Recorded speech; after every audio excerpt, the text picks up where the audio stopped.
Assalamualaikum warahmatullahi wabarakatuh.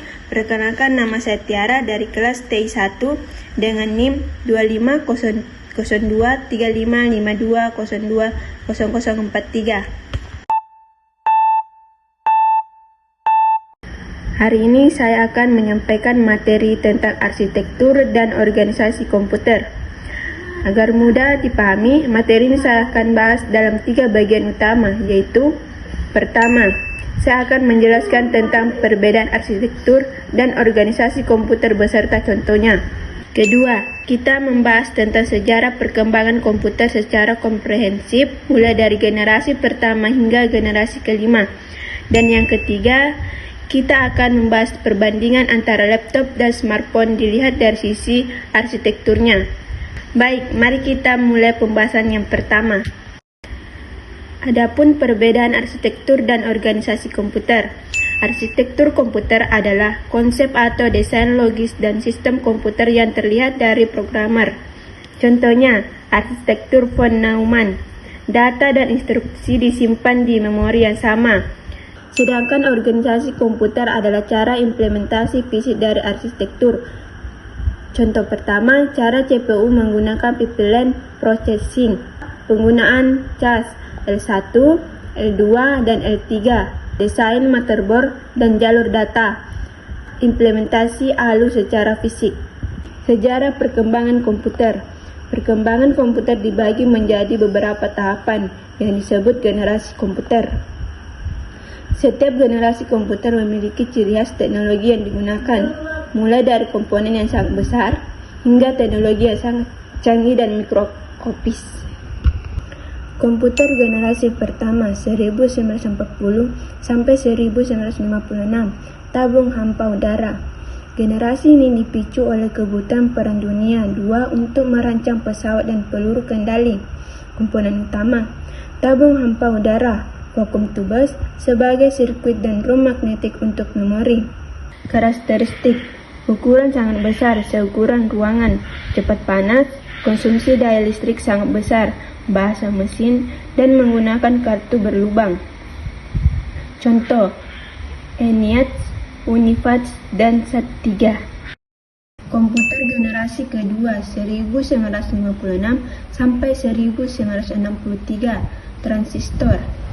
Transistor ditemukan pada 1948 dan menggantikan tabung hampa udara, membawa revolusi besar. Komponen utama, transistor yang jauh lebih kecil, cepat, murah, dan efisien energi dibanding tabung hampa. Karakteristik, mulai menggunakan memori inti magnetik, bahasa pemrograman tingkat tinggi seperti Fortran dan CBOL mulai dikembangkan. Contoh, IBM 7094, CDC 1604, dan UNIVAC 3. Komputer generasi ketiga 1964 sampai 1971, integrator circuit IC. Generasi ketiga ditandai dengan penggunaan IC atau integrated circuit atau sirkuit terpadu. Komponen utama, integrated circuit atau IC atau chip superkonduktor, di mana ribuan transistor ditanamkan ke dalam chip silikon kecil. Karakteristik komputer lebih kecil, lebih cepat, andal, dan mulai menggunakan sistem operasi atau proses sistem untuk menjalankan berbagai program sekaligus. Contoh, IBM S360 dan PDP-8.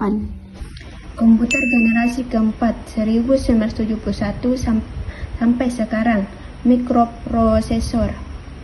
Era ini ditandai dengan integrasi ribuan IC dalam satu keping silikon tunggal atau mikroprosesor. Komponen utama, mikroprosesor Large Scale Integration LSI dan Very Large Scale Integration atau VLSI.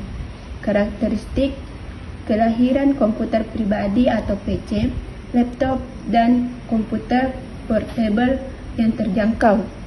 Kecepatan pemrosesan meningkat drastis, munculnya mouse, GUI atau antarmuka grafis, dan jaringan komputer.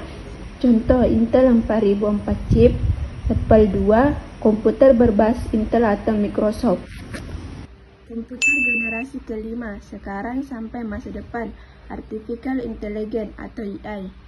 Generasi kelima berfokus pada teknologi canggih seperti kecerdasan buatan, pemrosesan paralel, dan superkonduktor. Bakti plus 4. Komponen utama VLSI atau ULSI, Ultra Large-Scale Integration, berbasis AI dan komputasi kuantum.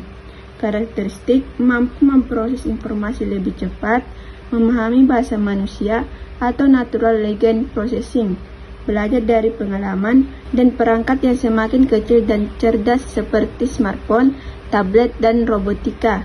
Tujuan menciptakan perangkat yang merespon input visual dan AI. Perbandingan laptop dan smartphone dari sisi arsitektur. Perbandingan arsitektur antara laptop dan smartphone berakar pada tujuan desain yang berbeda. Performa dan produktivitas atau laptop vs efisiensi daya mobilitas atau smartphone. Laptop umumnya menggunakan arsitektur x86, sementara smartphone menggunakan ARM. Laptop dirancang sebagai workstation portable yang fokus pada performa, sedangkan smartphone dirancang komputer genggam yang fokus pada efisiensi dan konektivitas.